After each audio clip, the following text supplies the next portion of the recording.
Okay, I think we can start sharp. So welcome to the third week of the workshop. And we start the morning and the week with Stephan Stieberger. You might have noticed there was a small change in program because David Skinner, who was supposed to talk the morning, had some issues at the airport. So we'll likely come in the afternoon. I will speak tomorrow. So we are very grateful to Stephan, both for speaking and for accepting to switch. And he will talk about high energy string theory, celestial holography, and tensionless strings. Okay, thank you very much. I also would like to thank the organizers for inviting me to be here and also to present my work today. This is work. It doesn't work. Okay. This is work I did together with my master student, Xavier Kervin. And I'm talking about three different subjects, which might look completely unrelated to you, but actually my talk I will try to unify these three sections and argue that they are all connected. So I will talk about high energy limit of string theory, in particular about subleading corrections to amplitudes. And then we talk about another limit of celestial amplitudes, namely the infinite energy limit. And for this, we take some stationary phase approximation, and then we will see that they are actually related. And then in my third part, I will talk about will comment on amplitudes of tensionless null strings, in particular also the role of open and closed strings. So let's first talk about plain string theory. So we have strings which are have some excitations of the ground state, and they have a tension which is related to the inverse string mass. And there are two interesting regions. Well, in principle, this tension is a real parameter. So you might investigate it in the real space, parameter space. But there are two very interesting regions, namely the infinite tension and the zero tension limit. So the infinite tension limit is very well understood. This is the limit where the string mass goes to infinite, so where we decouple all heavy string modes. So that is where we see field theory like Young-Mills. And then the heavy string modes, excitations of the strings then appear as first and second excitations in integer units of masses of the string scale. And we can integrate out them and construct an effective action. This is then will give an expansion at alpha prime is equal to 0 or at t tension goes to infinite. So this is well understood, and it's like an effective action where we have integrated out heavy massive spin states or heavy massive string states. The opposite limit is a high energy limit. That is where the string scale goes to 0. So that is where quantum gravity effects become strongest. This is less understood, this limit. We have then, from the string point of view, infinite many massless higher spin states, which become massless. They all form a symmetry. So we have a highly symmetric phase, which is somehow not quite what we have in string theory. I mean, you might consider string theory as an unhixed phase of. So this is an unhixed phase of string theory, where we have infinite many global symmetries.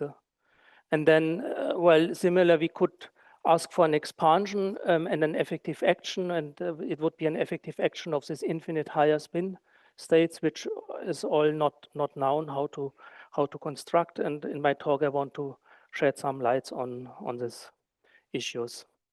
But fortunately, in both cases, we have amplitudes at hand, and they have nice behavior. So we have actually here we have this is called alpha prime.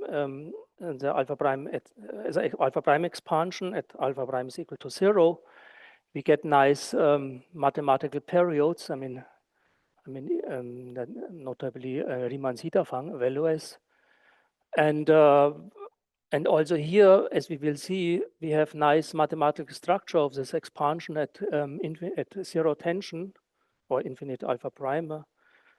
But here we actually, the periods are Riemann zeta values of negative argument, which you might see already there's something completely different going on. But both theories have a CFT on the world sheet, so that, of course, is also the reason why we have nice mathematical structure. But here we get this expansions by localizations on the world sheet, so this is essentially pinching vertex operator positions. While here we perform a subtle point approximation on the string world sheet. It's kind of a classical approach, and then quantum fluctuations describes these expansions at alpha prime is equal to infinity. Then you might have heard that we have that there is a double copy structure, and so like gravity squared of gauge theory, amplitudes, and so on, and Kawai-Level tie relations, and so on. So this is like relating open and closed strings, but this notion is lost in this limit. And I will come to this why it's lost. So it's kind of the notion of open and closed strings is lost in this limit. So that means, of course, you should not talk about a double copy and things like that. But the question is, of course, and how this, or whether there's some relation between these two theories, or to what extent they can be related. Let me give you just some examples of amplitudes. So these are real amplitudes, which means they're compute scattering processes. It's not only correlators, but as of a CFT, but they really have kinematical structures. So we have, let's consider four scattering process, scattering of four strings, open strings and closed strings at tree level. And then, so open string scattering in the superstring might describe gluon scattering. So you scatter open string states whose lowest string modes describe gluon states. And then this is a for gluon string amplitude. So there's a color ordering. And then there's some mathematical function, gamma functions, which depends on this Mandelstam invariance. And note there's this alpha prime, this inverse string tension appearing with respect to which we want to expand like at t or alpha prime at 0 and infinity. And similar for the gravitational amplitude, so these are closed string amplitude in like type 2, that is how it looks like. And in order to compute this amplitude, you use conformal field theory on the world sheet, and then you get some integrals. And for that integrals, you have to do this. These integrals only converge for a certain kinematical region, which is this, which is a kind of unphysical region, because real part of S is smaller than 0. But of course, you can do analytic continuations and all that. So there's not really a problem, but let me state that these are representations for this region. Now, now we want to do, as I said, do expansions with respect to small. I mean, alpha prime is equal to 0 and alpha prime is equal to infinity of these functions, and see what we get. Note that, for example, here, when we send alpha prime to infinity, we send all kinematic invariants to infinity. So this is considered to be the hard scattering limit. So I will not write this alpha prime anymore. So I will now send ST and U to 0 or to infinity and expand around these points.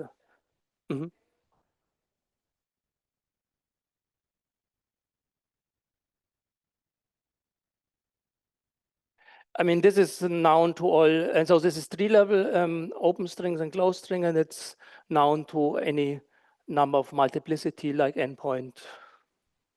I mean, was a great deal of work by myself and my former PhD student Schlotterer. I mean, generically, you have hypergeometric functions or even multiple Gaussian hypergeometric functions, and then you have, for example, for the 5-point case, you have 2 terms. And for the generic case, endpoint amplitude, you have n-3 factorial terms.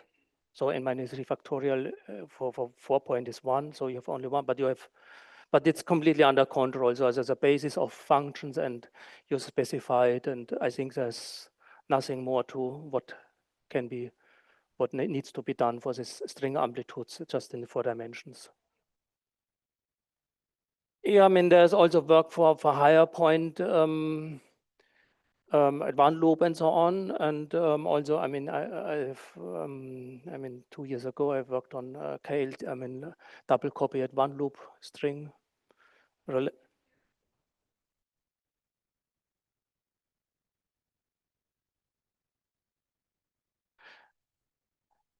Yeah, but in string theory, in principle, it has more structure. By the way, BCJ has been proven in string theory. So it was a conjecture by Bernd Karaske Johansen 2008, and then it has been proven 2009 in string theory. So string theory knows more than BCJ, I would say, or a double copy.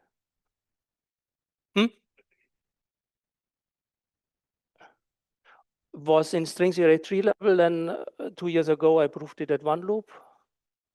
And there's no proof for BCJ. I mean, in field theory, you don't need to prove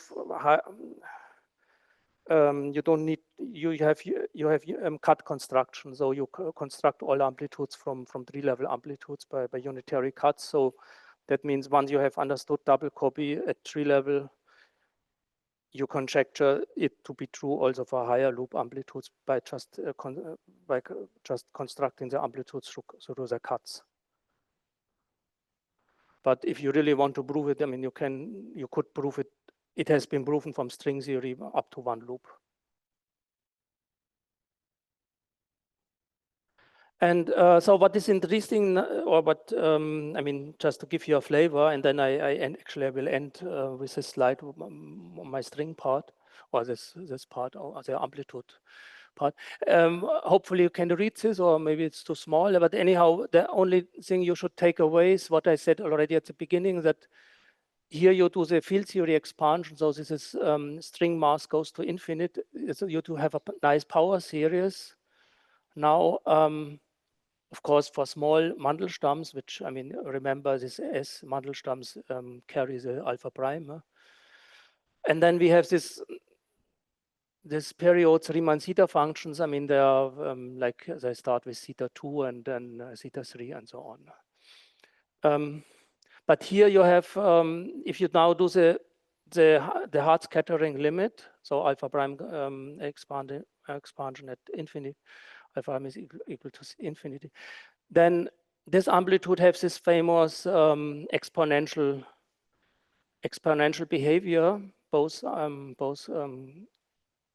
closed and open string amplitude. This has been known since a long time. It has been first proven by Veneziano for the open string amplitude, then also by Shapiro, then for the closed string, and then also this is also known under the famous Gross-Sloan result, that you have this exponential behavior.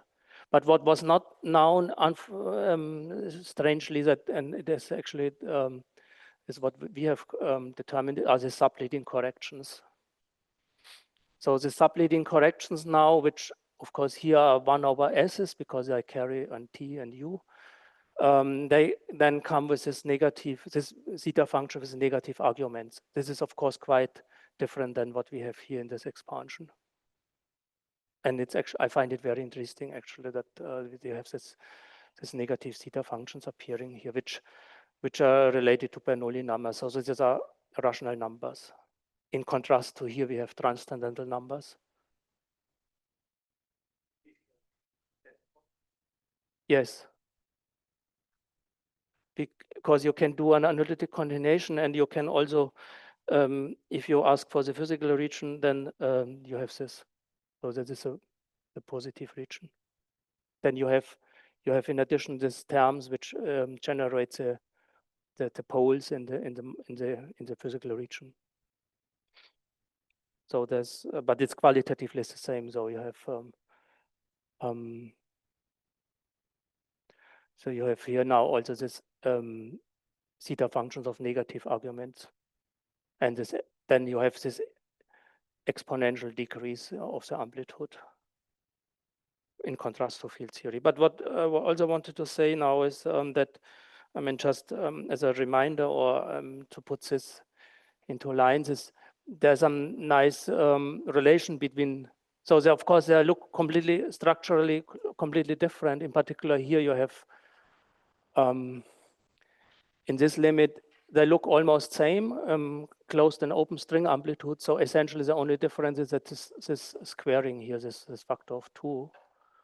And then, yeah, so it's actually, you can see that it's a perfect square of the closed string amplitude is a perfect square of the open string amplitude, which is not the case here, of course, because you have this, let's say this, this even zeta functions appearing which do not appear in the closed string. But there's a map between open and closed string in this alpha prime at 0 limit, which is known under the so-called single valued map. So you have introduced this projection which projects out the even zeta function, and then this amplitude is a projection from the closed string amplitude is a projection of the open string amplitude. This is I mean, has been developed further by mathematicians, Francis Brown and so on. There's a big people make a big thing out of it now, and even also at one loop and so on. But strictly speaking, this is only makes sense if you do this expansion. So strictly speaking, the single well projection makes only sense in this very small region of the alpha prime space. So the punchline is, or the takeaway is that that we have amplitudes at hand describing 1 over alpha prime corrections. I mean, that means corrections for infinite string tension. In a similar way, then we have a low energy expansion of string amplitudes. I mean, expansion at small alpha prime. But of course, here in this infinite tension expansion, they take into account all these light higher spin modes, which now, in contrast to the field theory, in contrast to the alpha prime at 0 expansion, there we have heavy string modes at quantized mass levels. But now in this expansion, we have infinite many higher spin modes, which contribute almost democratically to these amplitudes. So this is completely different than in the opposite expansion of alpha prime. So let's leave it as it is, and we will use them in a moment, these expansions, and come to celestial holography.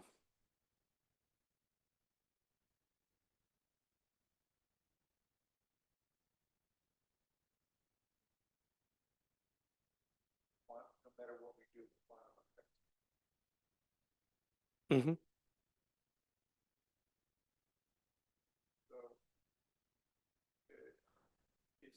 I guess, is there a bit of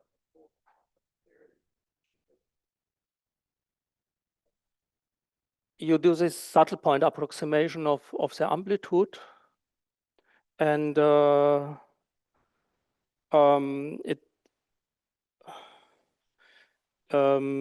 it has been shown already in the paper by Gross Sloan that this three-level subtle points dominate more than the one loop. So there is an organization principle according to the subtle point approximation.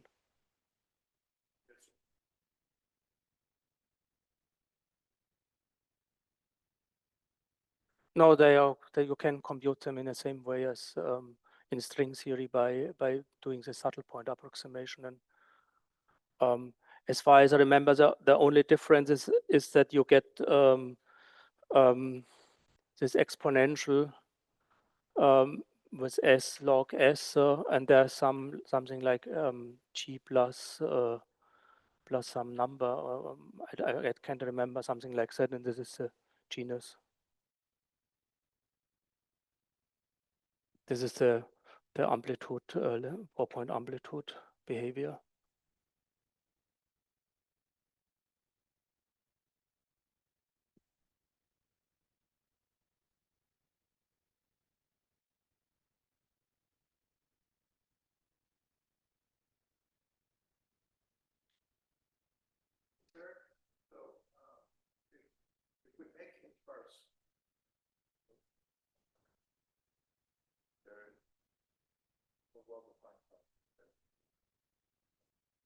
Mm-hmm.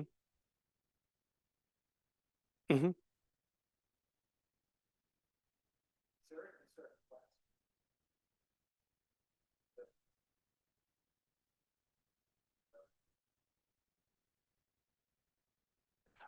In the large alpha prime limit.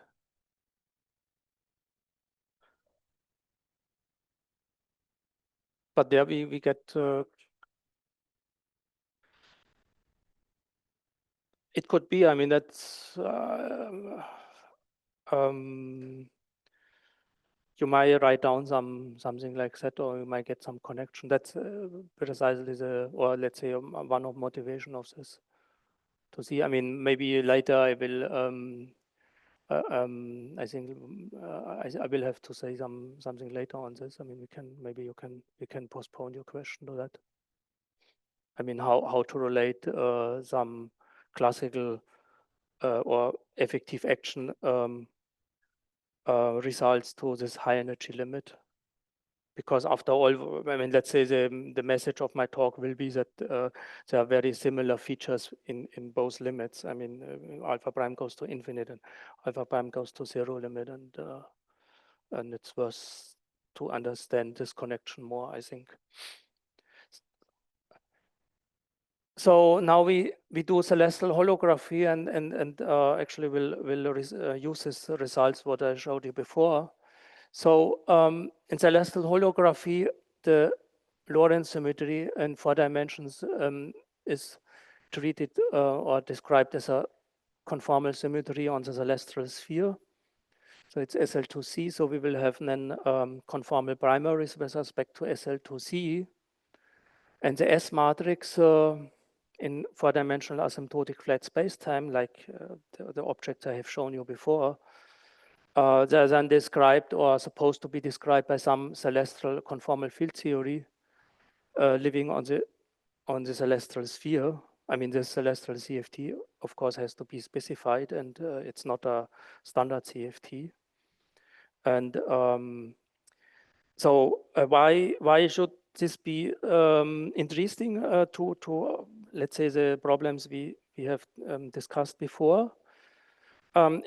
This gives us a dual or alternative formulations of amplitudes in 4-dimensional Minkowski space as conformal correlators in 2 dimensions.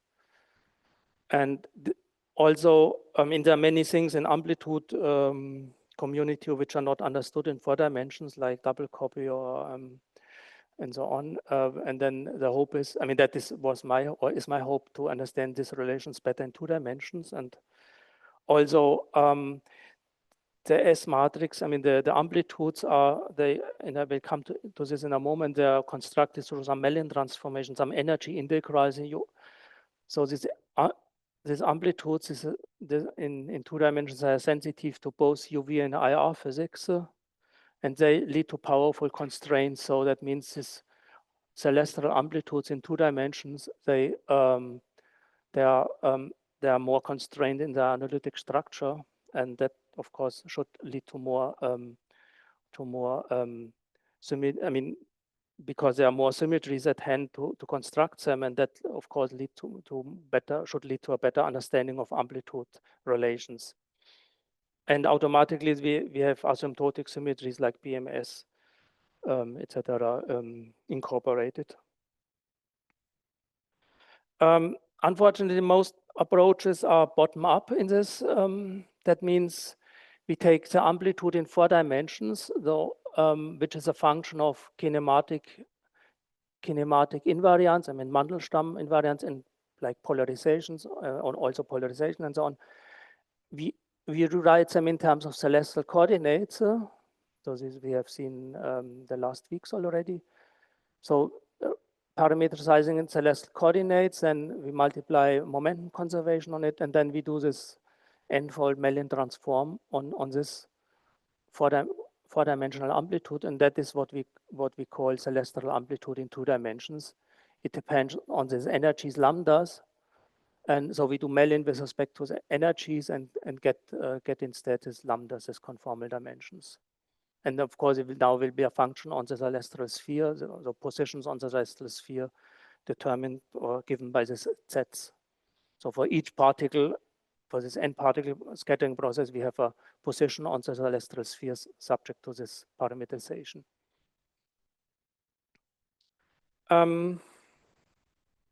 Now, why should we now include strings into this picture?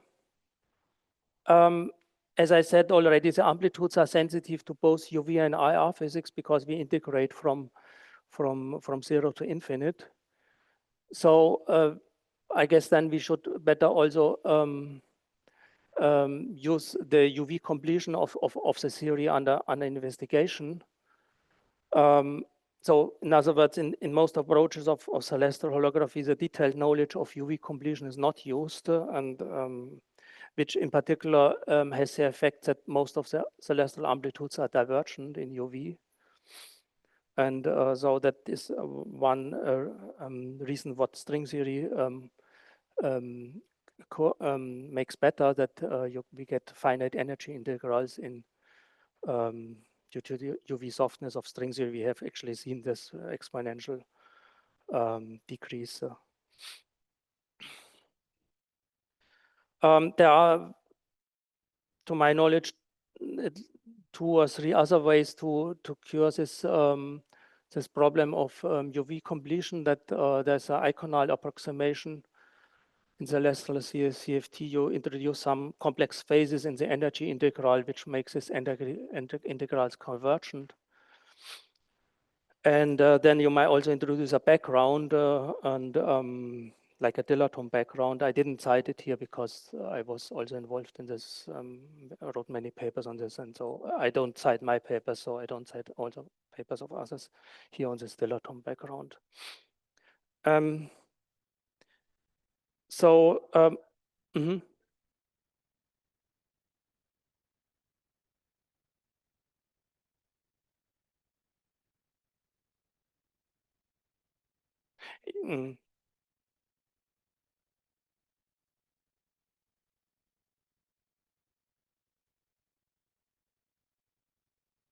Yeah, I agree. Yeah, by you and Sabrina and.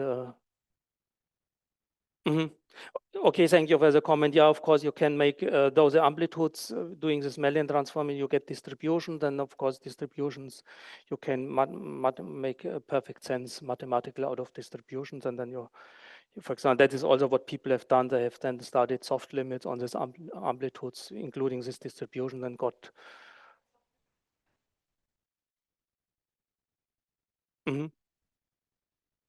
Yeah.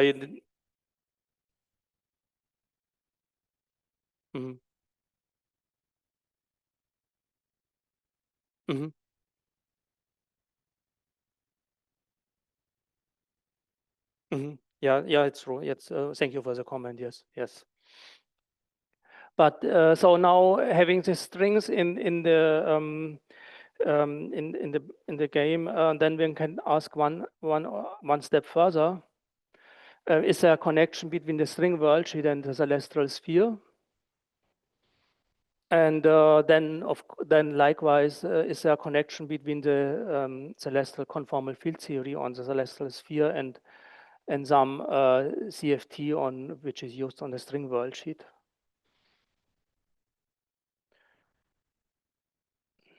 Other question? No questions so far.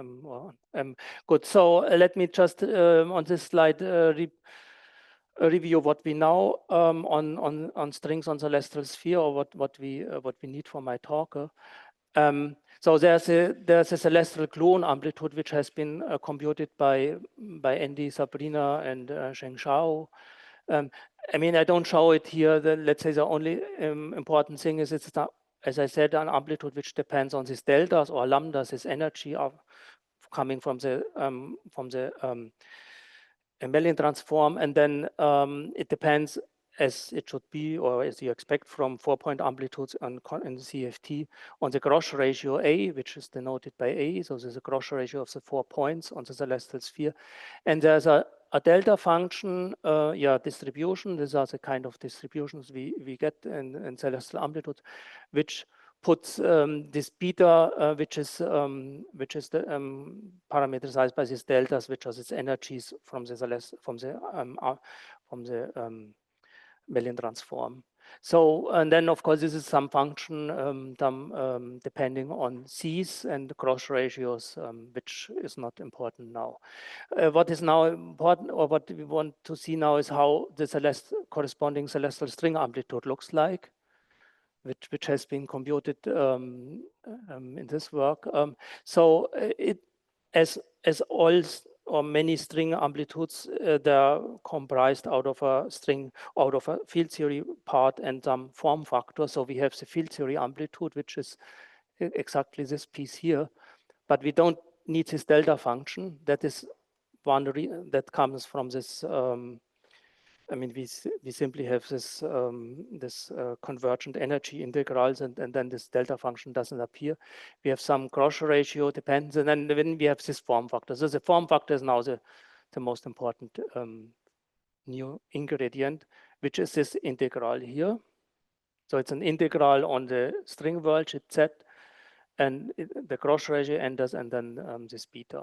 And so there's, of course, several differences. So first thing is, you might ask, where's alpha prime now? So the string tension, I mean, what makes the amplitude different to field theory. It's now universally scaled here. There's no alpha prime here. It cannot be there here because we are in a conformal theory, so there shouldn't be a dimension. So we have just this universal alpha prime dependence in front of it. No alpha prime dependence is anywhere here. So then, as I said, we have finite integrals. This is the last integral to be done. It's finite. And in this work, we have expanded this integral with respect to small cross ratio A. So if you send the cross ratio to 0, you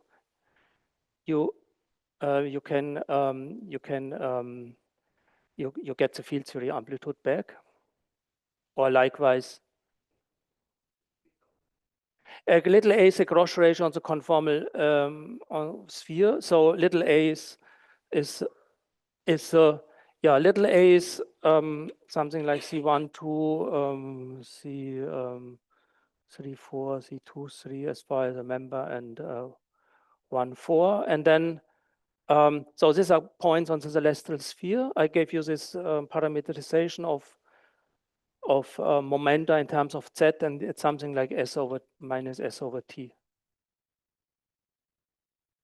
So this relation is actually quite important. So thanks for the question. So here, on one hand, from the celestial point of view, you have positions on the celestial sphere, and that is how they enter here. And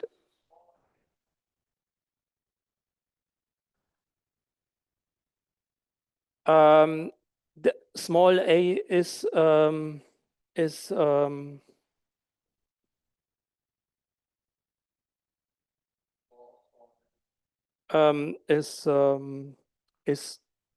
so for small a, this is small a, as far as I remember, is small scattering angle. Sorry.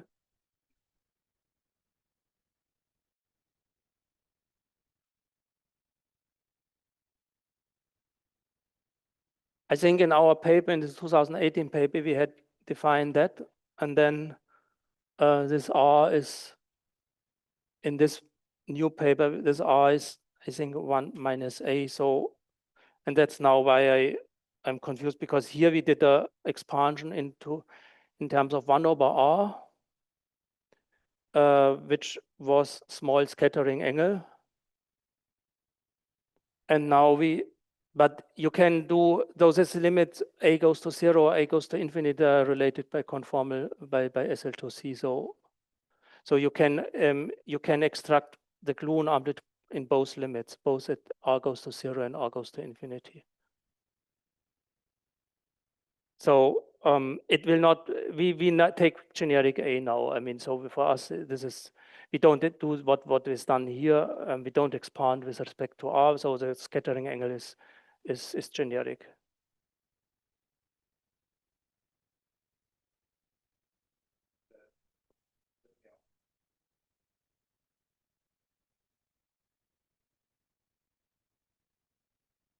So sorry, what do you want to do? You want to write R is equal to R prime? What is R prime? Over alpha prime. Sorry, what is this?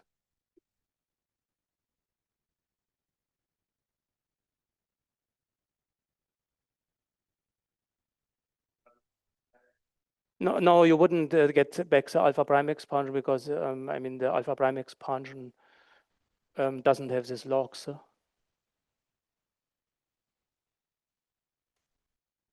And you have you have already integrated out the energy, so you have this beta.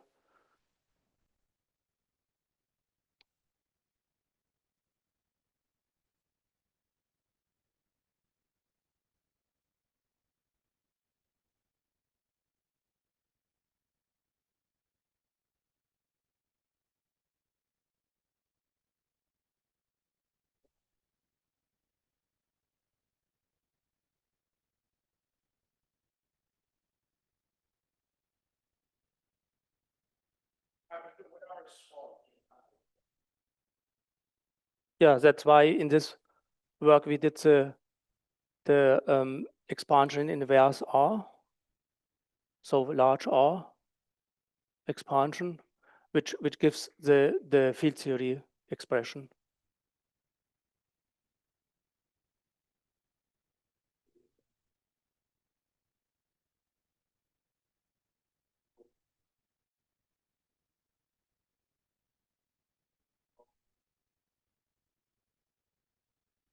Yes.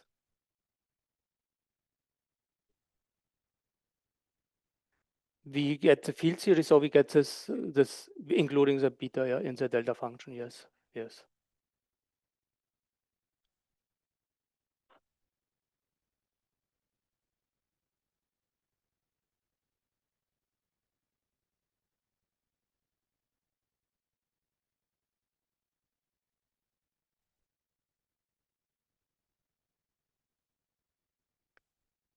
Is there still questions on this? I mean, so in this work we have written everything in terms of this R, and but anyhow through SL2C invariance we can get this field theory limit both in the R goes to 0 or R goes to infinite limit through but anyhow, so we will take it generic, and we will be interested now in the beta, in the complex beta space. So we will want to see how this function depends on the complex beta. But what I want to stress is there's no delta function for the string. The string amplitude doesn't need this delta function here. So but it will come back when you do the field theory limit. Now. The complex beta space, you see the following. I mean, it has been analyzed by in this work then in particular also then which they defined a different beta. So the beta I have shown you before, which we used is negative of what they have used, which means they have it's essentially exchange UV and IR.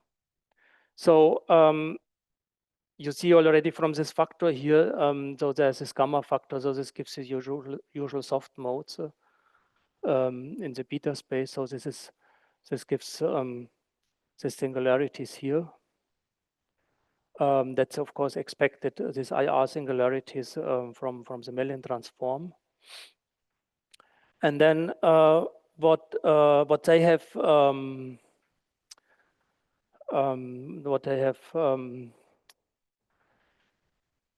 stressed is that in this for large beta, I mean in that case large negative beta, but now in this language large positive beta, that the amplitude develops some 1 over 1 minus e to the 2 pi I beta factor, and they have said that this is the threshold for string effects.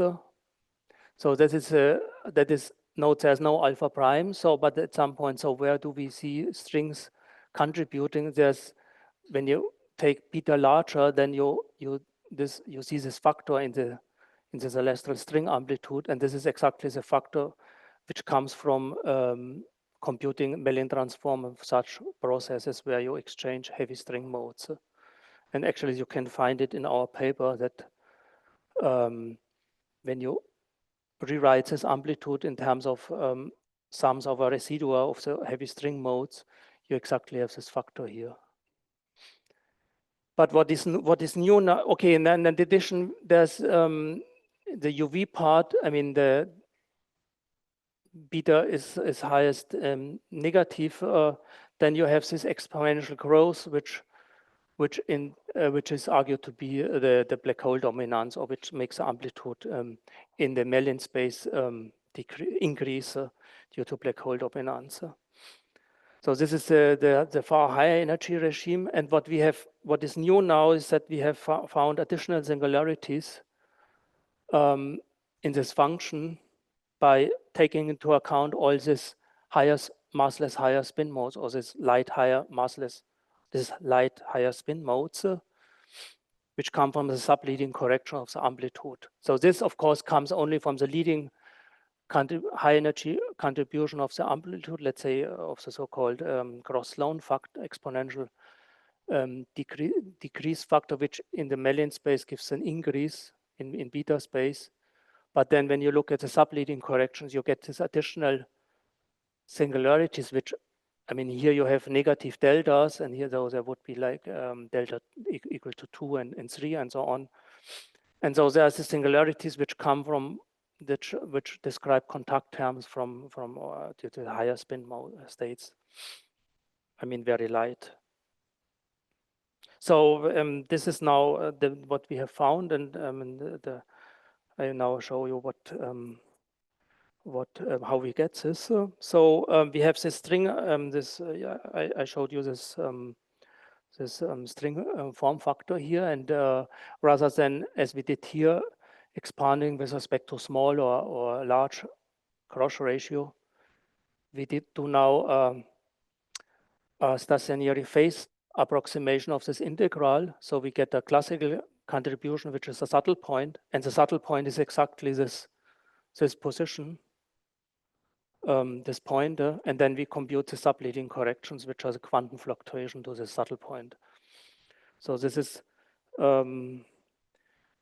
so we do the stationary phase approximation of this integral. So there is a subtle pointer, which is exactly, okay, by the way, this is the relation I wanted to write down. So this is then, okay, I think this is, oh yeah, this is, okay. So this is, we have, so we compute on the stationary phase approximation, and we find that these amplitudes, the celestial amplitudes, have a classical subtle point contribution, and the subtle point is on this position, which is of course a position on the celestial sphere, likewise on the string worldsheet. And then this is now fixed. I mean, there's no delta function for this. I mean, supporting this, what we have in the celestial gluon amplitude, because we get this, so to say, by the subtle point approximation, this fixing. And now I show you how this expansion looks like. What we found, so as we said, we did do the subtle point approximation, and in this relevant UV region, we find this expansion. Note that in the work with Thomas, 2018, we only computed this one here. And now in this new work with my master student, we have now all the subleading corrections. And so the picture continues to hold that we have the subtle point, that we have an approximation around the subtle point, and then we have quantum fluctuations to these classical solutions, which gives this singularity that beta is equal to -1/2 and 3/2, -3/2, and so on, which I have showed you on the left-hand side of my diagram. And the important point is now that So how the singularities are related to the string amplitude or to these higher spin modes? Actually, there's a one-to-one correspondence to the subleading corrections I have shown you at the beginning. So this, let's say, is a string form factor. So you have a worldsheet integral and you do a subtle point approximation in the string. And then that is what you find. This is actually this C2. You see, you might remember here, these are exactly this Riemann zeta functions of negative arguments. I think this is zeta of minus 1 and this is zeta of minus 2.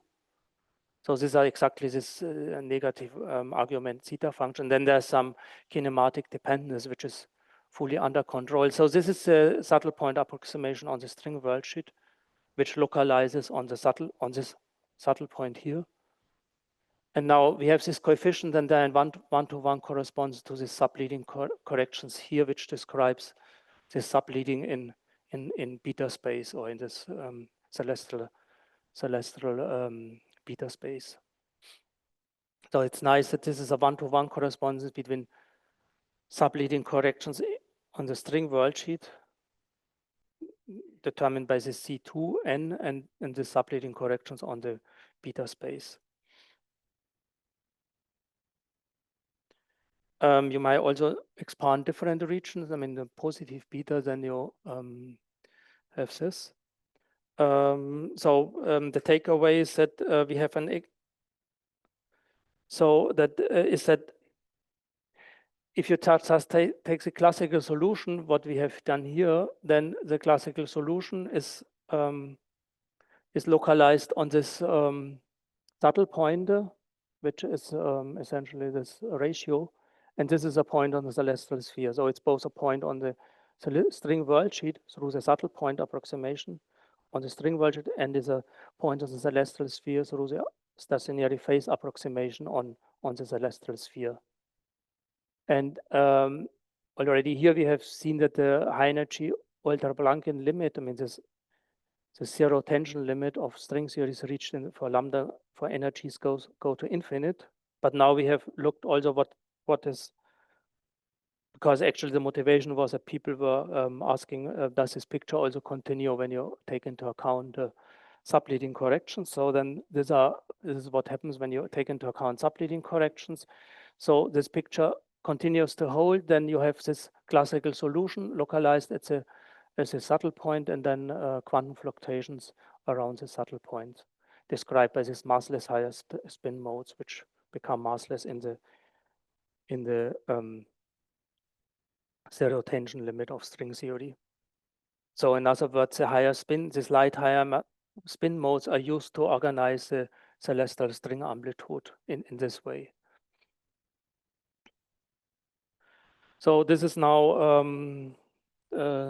summary of this second part, that we have a picture, or we have some connection between the string worldsheet and the celestial sphere. So we compute some open string amplitude, which is after considering the string S matrix open string. So we have this four open strings are created through vertex operators along this boundary, and then on the celestial sphere we have some for the 4-point case also these points lie on the circle due to momentum conservation, and the circle now is exactly, I mean, when we do the subtle point approximation on the string worldsheet, we see that this is actually described by a stationary phase expansion on the celestial sphere, and this points simply are the same, and the quantum fluctuations and they can given by subleading terms. And this picture is actually can also be done for 5 points. I mean, that's so note that you don't integrate positions now because you do compute subtle point approximation. So you have despite the open string moduli space is this n minus 3-dimensional space of Riemann spheres of marked points. You don't integrate because you compute subtle points. So you're fixed. So you have your delta. You have this delta function support, and then this is then mapped to the kinematical space on the celestial sphere. And so 5-point is easy to generalize, and so the picture holds simply also for 5-point. Then actually it's interesting because for 5 points you have 2 subtle points. I mean, you have n-3 factorial subtle points, but then what what kinematical configuration do they map here? Actually, one is a kinematical configuration we have on the celestial sphere, and the other one is related to antipodal map. So there somehow looks like that worldsheet string vertex operator positions on the string worldsheet are points on the celestial sphere, and then you can ask, so let me summarize this part. You can of course now ask, so can we make more connections between this underlying string worldsheet and celestial sphere? So what we have done is now summarized in this table. So we have considered the open string amplitude, which in the alpha prime goes to 0 limit, so which is infinite tension limit. So we integrate out all heavy string mode, describes of course clone amplitudes, clone Young-Mills, that's of course clear. And then we can consider also the 0 tension limit, which is a high energy limit, which describes some sort of tensionless string theory, which is of course a UV piece. Okay, this is let's say summarized also in, or classified by this amplitudes I showed you at the beginning. Then you can do Mellin transformations on that to go onto the celestial basis. Of course, here it's clear that this has is a work by Andy et al. So this gives you the celestial clone amplitude, but it's a non-standard CFT on the celestial sphere. That is what I did 2018 with Thomas. So this gives a celestial string amplitude. We can get this celestial clone amplitude in these 2 limits, so there's no problem. And we can now you can do Mellin transformation on this tensionless string amplitude, and then you get something here. And so here you have a underlying conformal field theory on the worldsheet, which now should be inherited onto the celestial side. So the hope is that this information from here can be used to specify better this non-standard CFT here. In particular, give you some vertex operator position, vertex operator description, and some intrinsic construction of CCFT.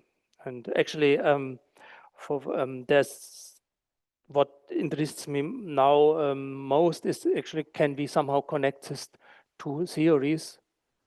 Here, indeed, there is some connection which goes via so-called twisted intersection theory. But what is the Mellin transform of that? Then we can even get some connections here. And actually, this now brings me to the short third part of my talk. We would like to understand better this theory here,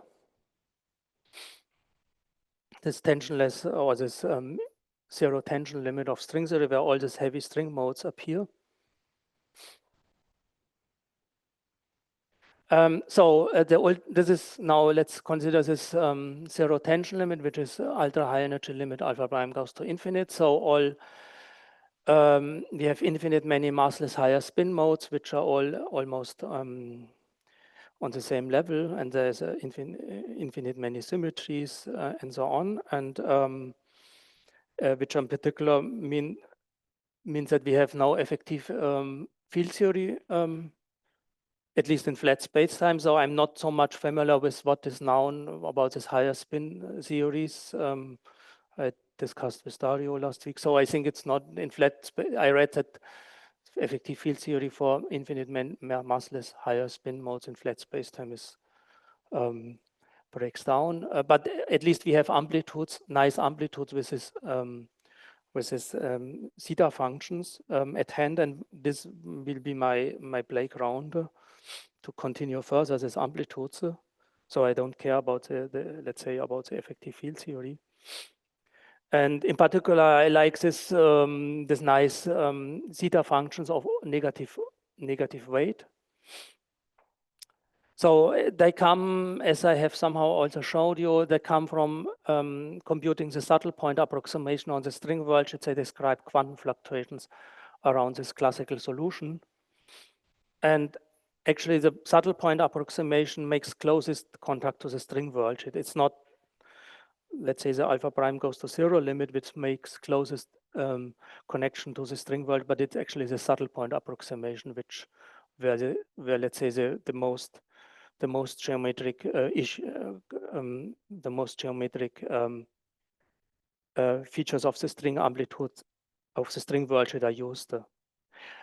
There are rational numbers, so in principle you might think that they come from some zeta function regularization of some, let's say, yet to be found theory of massless higher spins, where you need to do for sure regularizations, and then you compute amplitudes, and then you get this zeta function. So I think there is some should be some link between some higher spin effective theory and this negative zeta functions. And also actually in ADS-CFT you have very often the case that you have on one hand zeta functions with negative arguments, and on the other hand for strong coupling expansion, zeta function with positive arguments, and then there are some resurgence properties where you can somehow relate this. So this is actually my also point into this what we know from ADS-CFT, that we have these two different expansions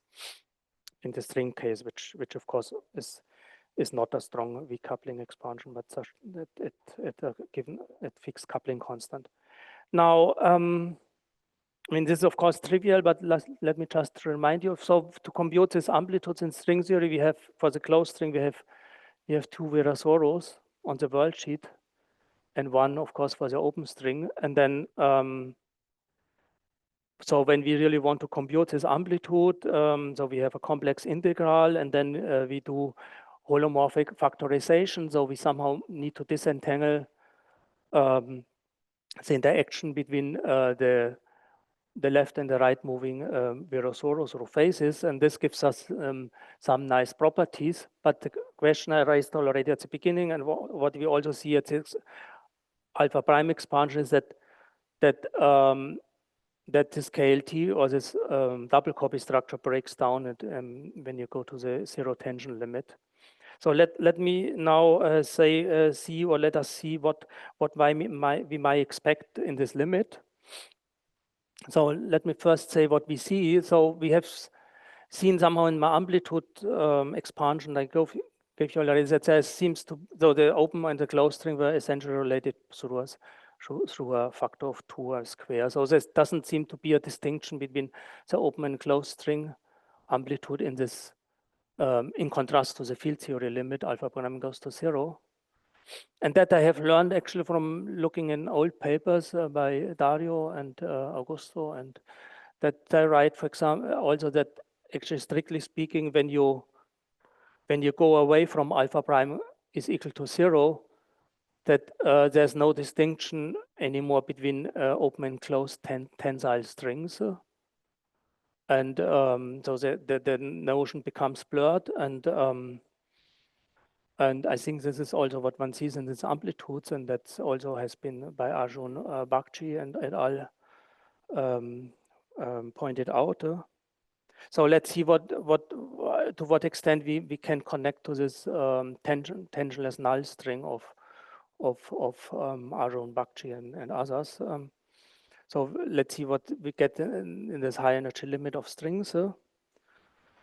So does this give us a window to tensionless strings, which likewise are interesting on their own, because I mean they are related to Carolean symmetries. I mean Carolean 2, conformal Carolean. So let's see how they are related. I told you that we have two Virasora. This is for the tensionless closed null string. So we have I told you already that which is of course clear. We have two Virasoros, one L and L bar, and we can take these two together in this way, introduce a scaling factor C, and then expand it at C is equal to 0, and then we get this algebra, which is a conformal Carolian algebra, conformal Carolian 2 algebra. And C is the speed of light. So this is in 2 dimensions. Actually, this algebra is isomorphic to the conformal Galilean algebra. So you can actually construct a similar algebra by sending the speed of light to infinity. And then, of course, you have a different central charges. So this is a left moving and right moving central charge of the original string, fundamental string. I mean, you might say, okay, it's for example, for type 2 superstring, it's 9, 9, or 26 and 9. And then you can compute the central charges for this conformal Carolian algebra. And this is, we now correlate isomorphic to BMS3. So actually recently by Daniel and Arjun and others, this algebra has been also constructed for the open null string, which is then, and this is conformal Carolian symmetry. So open strings have boundaries, so you expect some boundary Carolian symmetry, and this has been constructed by them. I mean, very nice paper. And now, so what can we do with it? This, or what we know is, so you can actually from this paper by Arjun, you can get the string modes for the null string by doing exactly the limit we have seen before to construct the algebra. So we do this is sigma and tau on the string world. So we do the scaling, and if you do this, you get from the closed tensile string, from the fundamental string, you get the closed null string. So you can look that the mode expansion exactly gives you the mode expansion of the null string, which likewise you construct from the Nambu-Goto action by doing something on the Virasoro constraints and integrating out. So there's also a Bogoliubov transformation involved. So now there's a question, and then this is also when I end now. So we have computed in the fundamentals. So what happens if we do this with our amplitudes? So we have control over all subleading corrections, which are corrections in 1 over alpha prime. So we just exchange 1 over alpha prime with speed of light, and then we get subleading corrections to the null string, to the closed null string, and then we can ask also the question: what is a double copy of this closed null string? I mean, can it be expressed in terms of this open null string, which of course it would then relate to this boundary Carolian CFT? And so this is interesting things. At least I find them very interesting, and this is also I want to end now. And thank you.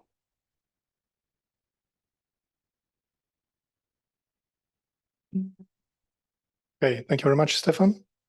So if there are questions, please.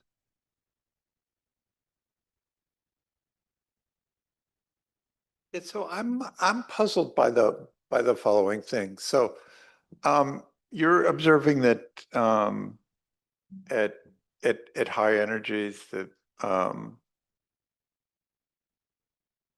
the celestial amplitudes localize in string theory, they localize on certain strings, and it starts to look like there's a relationship between the string world sheet and Worldsheet operator positions and the celestial conformal field theory. But suppose we think about it in the following way. So imagine we were doing a bottom-up approach to finding a celestial dual for string theory in 4 asymptotically flat dimensions. And the first thing we'd want to do is to find some 2-dimensional conformal field theory without gravity with the property that its spectrum matches the spectrum of string states. And that would be an easy problem to solve because we just take the string world sheet conformal field theory and or it should be a theory without gravity. So we go to some fixed gauge, say we put it in light cone gauge or something. So the string in the search for the celestial dual, the string world sheet two-dimensional CFT completely meets that requirement. The only thing is that we'd have to write the vertex operators instead of with e to the I k dot x's, we'd have to write them with 1 over q dot x's so that they were in the eigenstates of the right operator. Okay, so then the next thing we're supposed to do is we want to have in constructing the bottom-up construction of the 2D CFT, we'd want to see that we'd want to put in 3-point interactions in such a way that the 3-point scattering amplitudes match. Mm-hmm. But that also works because at the level of the 3-point function, Yeah, trivial. there's no integration over moduli. Okay, so that sounds really good. But then something seems funny when you get to the 4-point function, because at the level of the 4-point function, in the celestial picture, you just put a fourth operator in somewhere. But in the string picture, you want to integrate the fourth operator, you're supposed to integrate it over the world sheet. So how do you think about that? And so this would be a relationship between, it seems to me in principle, there could be some exact relationship between the string world sheet and some kind of celestial conformal field theory. It seems to work beautifully through 3 points. And indeed, we thought that conformal field theories were determined by their spectrum and their 3-point function. So there doesn't seem much room for them to disagree. I'm just wondering if maybe we don't have the dictionary quite right, or how. But if you do this subtle point approximation, you don't integrate. So this might be the better approach for the string amplitude. But I'm being greedier than you are. You only wanted to agree to leading order at high energies. No, I mean, like I showed you, there's all orders in high energy. I mean, subleading orders. So I get all this, what you get usually from the Veneziano amplitude by integrating over the positions. So forget about the integration, do the subtle point approximation. So of course you get the cross Sloan exponential, but then you get all the subtle point, you get the subleading corrections, which are quantum fluctuations, but you don't need to integrate. You don't get them from integrating. You just get them from. Okay, so I missed that. Are you arguing that the CCFT2 is the string world sheet CFT? Exactly. I think for 4-point and 5-point, it can be made. I mean, I don't want to I mean, I don't want now to give a statement which then later I will have to withdraw. But I think it looks like that. I'd like to hear that statement that you don't want to say because you might get in trouble later. It looks like that at 4-point and 5-point, the string world sheet can be made, can be connected to the celestial sphere because there's no issue with integrations because you localize on subtle points. On the string, both in the string theory and on the celestial sphere. And you don't integrate, so you are on the subtle point, and then all subleading corrections, which in the leading, let's say in the Veneziano case, you need to do an integral to get all the subleading. You now get by performing subtle point approximations. So it's kind of like computing quantum fluctuations around your subtle point.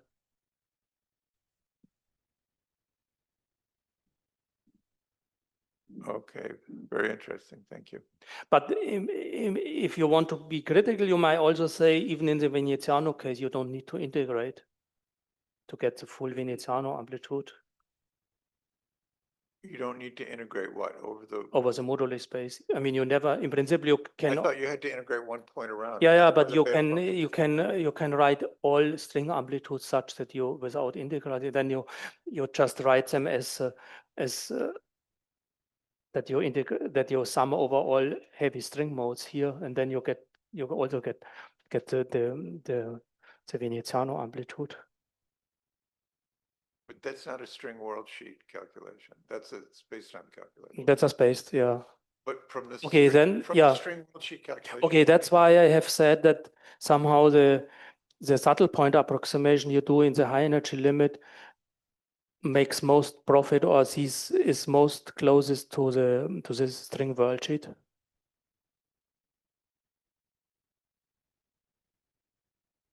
It's closest to it. It's clearly close to it. It should be exactly it.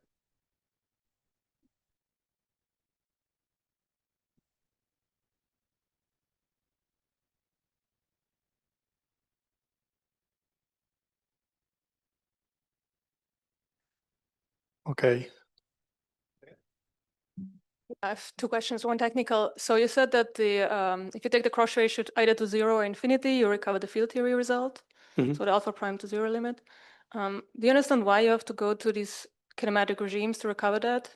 Because it looks like if you include loop effects, then just taking the alpha prime to 0 limit, you recover the field theory result without restricting to some kinematic regime. And I wonder why at tree level you have to go to those regimes.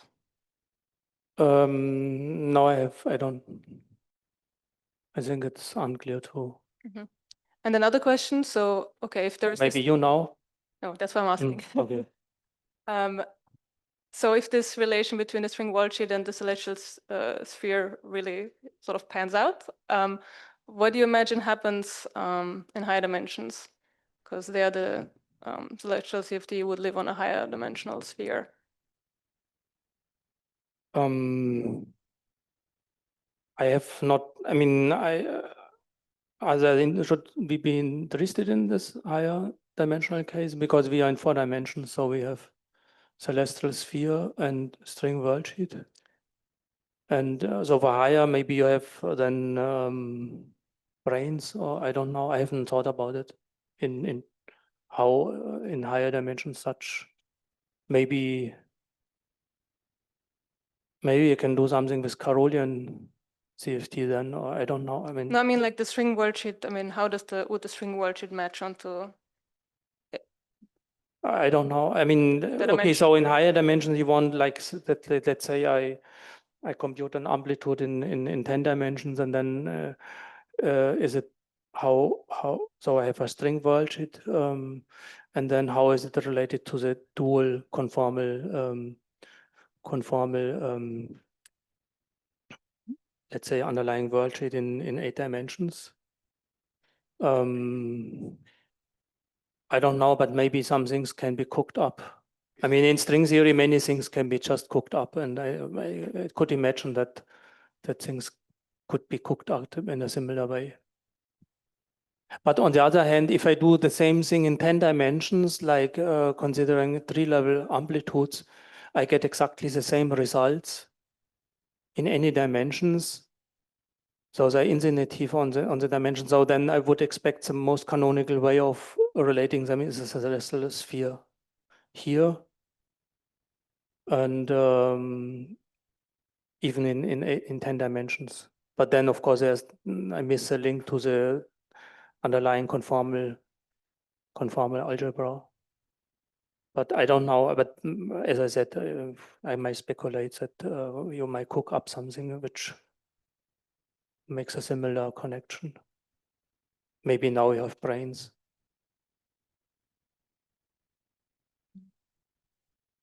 But as I said, I mean, I don't know.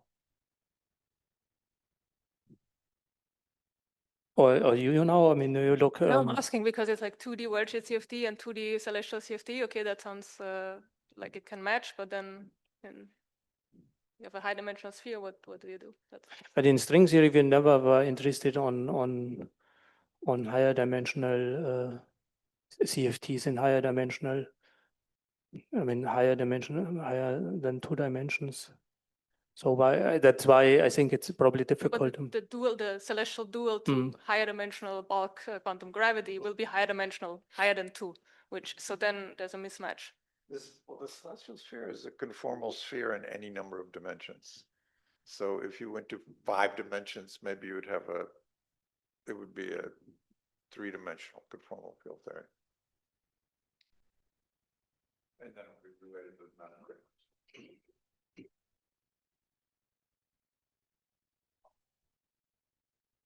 Can you extend this to another high energy limit, which is the Regge limit? I mean, not the hard scattering limit, but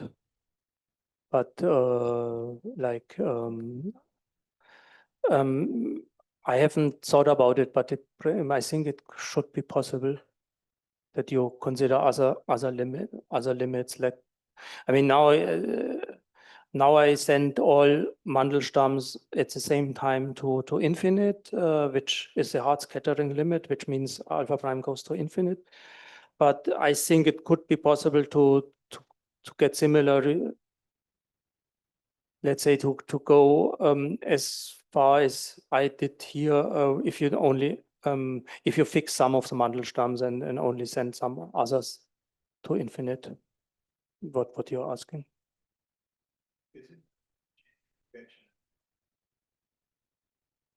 No, but this is not the Regge expansion as you have. I think you leave the ratio. Yeah, you have some S over T finite, right?